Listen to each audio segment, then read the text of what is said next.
A tua palavra é lâmpada que ilumina os meus passos e luz que clareia o meu caminho. Este é um verso do Salmo 119, 105. Foi escolhido pelo Davi Almada, meu queridíssimo Davi Almada, que está estudando nos Estados Unidos, lá com seu irmão Pedro também. Estão passando um ano lá, estudando o inglês também e aperfeiçoando inglês. Um jovem querido. Essa Bíblia eu ganhei dos jovens da minha igreja e eles me deram com textos marcados com nomes de vários desses jovens. Eu fico muito feliz e agradeço o Davi por esse texto tão bonito. Neto do meu amigo de infância, o Sérgio. Um abraço para o Sérgio, para Cleide também, para o Reginaldo, para Kelly, que são os pais do Davi. Super abraço. Essa foi a minha igreja, a minha última igreja depois de 44 anos de trabalho. Agora estou aqui só na Novo Tempo. Mas que Deus abençoe essa juventude linda e maravilhosa. E esse texto, lâmpada para os meus pés é a tua palavra. A versão que eu tenho gravada é um pouco diferente. Essa é da Nova Versão Internacional. Mas esta é a palavra de Deus e este aqui é o programa Reavivados por Sua Palavra. Estamos aqui todos os dias com você, tanto na TV, no YouTube, como no Spotify, no Deezer, no NT Play. E temos certeza absoluta que Deus tem abençoado a sua vida pelo estudo da palavra. A palavra tem poder. E quando você estuda uma porção da palavra cada dia da sua vida e internaliza aqueles conceitos, aquelas mensagens e vive, olha, sua vida será completamente diferente. Quem lê a Bíblia 4 ou mais vezes por semana, segundo aí algumas pesquisas, já tem uma vida diferente. E é lindo. Fique sempre com a gente. Nosso canal no YouTube é Reavivados por Sua Palavra NT. Ali você encontra toda a Bíblia gravada mais de uma vez, vários livros mais de uma vez. E você pode copiar o link e passar para os seus amigos, copiar o link do programa, do capítulo que você gostaria de passar para alguém. Acha interessante isso, faça. Eu agradeço bastante a você que compartilha a palavra de Deus com os seus queridos. Nós temos muita gratidão aos Anjos da Esperança. Eles são aqueles que acreditam que a Novo Tempo cumpre o seu papel pregando o Evangelho em português e espanhol para todo mundo, através do rádio, da TV, das mídias sociais e das revistas dos estudos bíblicos. São vários, eu vou apresentar um já aqui para você. A importância de você entrar em contato com a gente, de você buscar a gente todo dia, de você mandar mensagens ali em nosso canal no YouTube, se inscrever no canal, seja um missionário, né? Seja um missionário e seja um anjo da esperança. Se você quiser se tornar, como eu estava dizendo, basta mandar uma mensagem para este WhatsApp aqui. E esta é uma das revistas que foi muito pedida, a revista Esperança Novo Tempo, esse guia de estudo, Pais Preparados, Filhos de Caráter.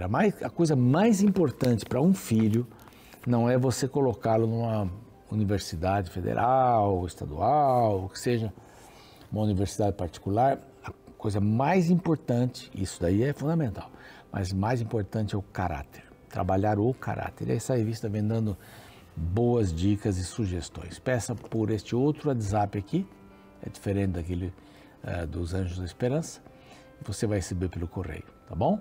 Nós vamos para um rápido intervalo, já estamos de volta aí com o capítulo do dia.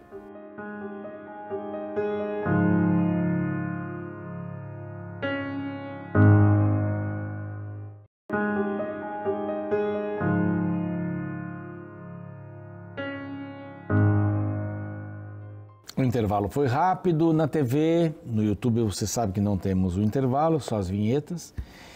É bom estarmos juntos para estudarmos o capítulo 17. Vamos passar os pontos principais aqui, não é? Não é uma questão de estudar assim profundamente, tem muita coisa aqui interessante. É mais uma parábola. Ezequiel, usado por Deus, incitava a mente, o intelecto das pessoas com as parábolas, com as ilustrações, Sem falar nada, pega lá a mala, põe lá na rua, durante o dia todo tá lá na rua, todo mundo está vendo, bagagem. Aí à noite pega a bagagem, passa por um buraco na parede. O que significa isso? Que deixava as pessoas intrigadas, né? E mais aqui uma parábola, a parábola das duas águias e da videira. Essa parábola é mencionada aqui por volta do ano 591, né? Nós vamos fechando o cerco aqui, aliás, quem fecha o cerco aqui é Ezequiel. Ele vai fechando o cerco até Jerusalém ser destruída. E ele vai avisando, olha gente, vai acontecer isso, vocês estão aqui, nós vamos voltar sim, vamos voltar, mas não é como vocês imaginam. Se o rei Zedequias tivesse sido fiel ao que o profeta Jeremias havia dito muitas vezes, se entregue, não resista à Babilônia, porque assim eles não vão destruir o templo nem a cidade. Submeta-se. E Zedequias, ele fez uma aliança com o Egito, aí Babilônia ficou muito brava e fez a terceira invasão, destruindo todas as coisas. É mais ou menos isso aqui. Essa é a ideia dessas parábolas aqui. Mais parábolas para o povo ficar perguntando, quem que é a águia? Quem que é a primeira águia? Quem é a segunda águia? Não é? Quem são os ramos da videira? Quem são os ramos?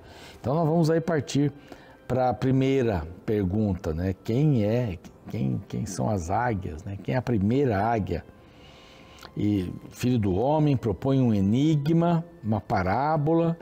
Verso 3, assim diz o Senhor Deus, uma grande águia, de asas grandes, de comprida plumagem, farta de penas de várias cores, veio ao Líbano e levou a ponta de um cedro. Ponta de um cedro. Arrancou a ponta mais alta dos seus ramos e a levou para uma terra de negociantes, na terra de mercadores. Aqui nós temos o exemplo, depois vai falar aqui, a partir do verso 11, vai dar a declaração do que é. Então vamos ver, daqui a pouquinho a gente já fala tudo aqui de uma vez. Então vem uma linda águia de grande plumagem, toca na ponta mais alta dos ramos e leva para si. Bom, já a gente vê quem é que ela leva e quem é que é essa ave grande. Verso 5, tomou muda de terra e plantou num campo fértil. Tomou-a e pôs junto a muitas águas como o salgueiro. Ela cresceu, se tornou videira muito larga, mas de pouca altura, porque as suas raízes estavam debaixo dela. As raízes de baixo. Aguardando aí. E tornou em videira e produzia ramos e lançava renovos. Bom, essa é a primeira águia. A segunda águia, o que a segunda águia faz? A segunda águia, grandes asas, de penas, muitas penas, e eis que a videira lançou para ela as suas raízes e estendeu para ela os seus ramos desde a cova do seu plantio, para que a regasse. Em boa terra, as bordas de muitas águas estavam ela plantada, em boa terra, para produzir ramos, dar frutos e ser excelente videira. Dize, assim diz o Senhor Deus, acaso prosperará ela, essa segunda videira, ou esta videira? Não lhe arrancará a águia as raízes e não cortará o seu fruto para que se sequem todas as folhas dos seus renovos, mas ainda plantada prosperará, acaso, tocando-lhe o vento oriental, de todo não secará, desde a cova do seu plantio se secará. Então, vamos começar aqui a partir do verso 11, vão dizer aqui os versos seguintes, quem são esses? A primeira grande águia, primeira grande águia é Babilônia. E olha aqui a descrição dos versos 11 diante. Então veio a minha palavra do Senhor, verso 12, dize agora a casa rebelde, Jerusalém, casa de Judá, não sabeis o que significa essas coisas? Não sabe o que é essa parábola? Duas águias, um ramo da videira, ramos da videira. Bom, diz então, eis que veio o rei Nabucodonosor, o rei da Babilônia a Jerusalém, e tomou o seu rei e seus príncipes e os levou consigo para a Babilônia. Quem é que o rei da Babilônia levou? Levou o rei Joaquim, esse aqui, e levou consigo os outros todos que estavam com ele, os príncipes, e os levou para a Babilônia. O rei Joaquim, que também é chamado de Jeconias, aparece lá em Mateus como Jeconias.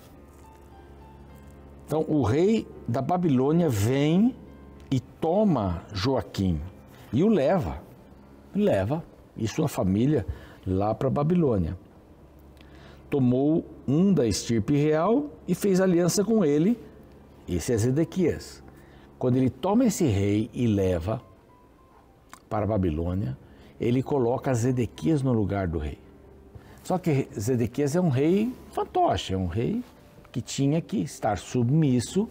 Aí aparecem as raízes da videira, submissas, embaixo.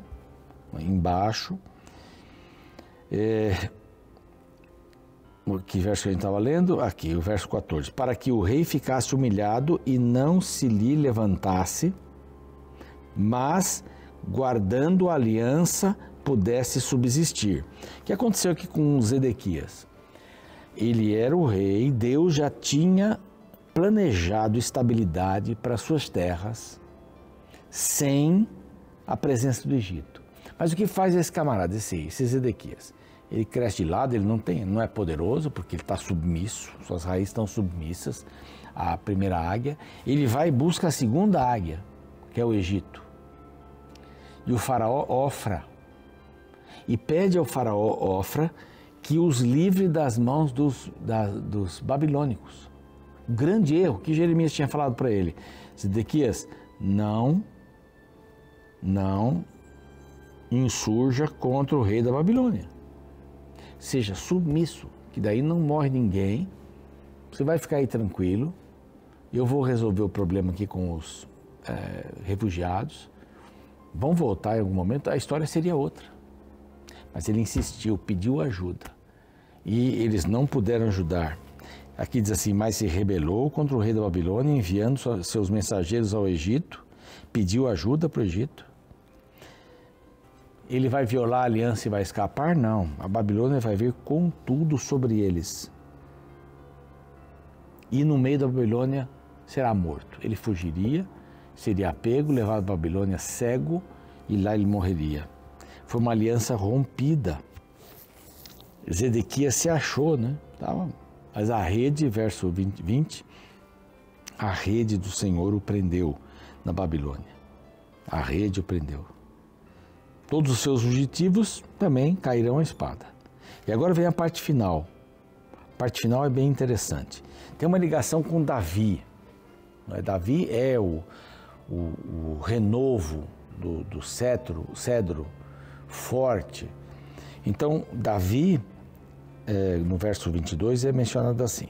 Assim diz o Senhor Deus, também eu tomarei a ponta de um cetro e a plantarei, que é Davi. Do principal dos seus ramos cortarei o renovo mais tenro e o plantarei sobre um monte alto e sublime. Aqui, os comentaristas, e a gente vê pela leitura, está falando de Jesus. É o renovo de Davi. Nasce de Davi. No monte alto de Israel o plantarei e produzirá ramos, dará frutos e se fará cedro excelente. Olha o verso final, que é o 24. Saberão todas as árvores do campo que eu, o Senhor, abati a árvore alta e levei a baixa. Sequei a árvore verde e fiz reverdecer a seca. Eu, o Senhor, o disse. Aqui Deus faz a escolha dele para Davi, para que ele fosse a base de toda essa descendência de reis até chegar no Messias. Então o Messias é essa promessa de restauração que acontece e que aparece aqui. Então, 2 águias, Babilônia e Egito. A primeira águia, ela acaba plantando o Zedequias lá, submisso. Ela leva o Jeconias, o Joaquim, como prisioneiro. Ele fica até a sua morte lá, primeiro preso, depois ele é solto e bem tratado. Então, todas estas versões da mesma mensagem, que as coisas iriam ser destruídas e que haveria outros caminhos pela história, mas não foram penetrados, não foram decididos. Eles escolheram outros ainda, caminhos que eles achavam serem caminhos bons, mas Deus tem o seu caminho, Deus tem o seu propósito, Deus tem a sua visão. Os acordos que Deus faz, as alianças que Deus faz são eternas. Você já fez algum acordo com Deus? Que acordo você fez com Deus? Que aliança? De viver para Ele, por Ele, durante toda a sua vida? Esse é um acordo muito sério, muito profundo. De dedicar a vida a Ele, essa aliança com Ele, até a morte e a ressurreição, para que seja uma vida eterna. Mantenha os acordos que você fez com Deus, faça acordos com Deus, alianças com Deus. Ele vai cumprir a parte dele. Que possamos ser cumpridores fiéis da nossa parte também nesses acordos que Deus faz de salvação. Vamos orar? Obrigado, Pai, pela mensagem dessa parábola. No final do livro há uma mensagem linda, enriquecedora, que fala sobre o Messias, na sequência da família de Davi. Tão importante o Salvador, que é tocar em nossa vida e nos transformar. Permitamos isso, em nome de Jesus. Amém. Muito bem, fico por aqui, o programa segue e amanhã a gente volta com o capítulo amanhã é o 17, né? É isso, é o 18. Vamos para o 18 amanhã. Espero você, um abraço.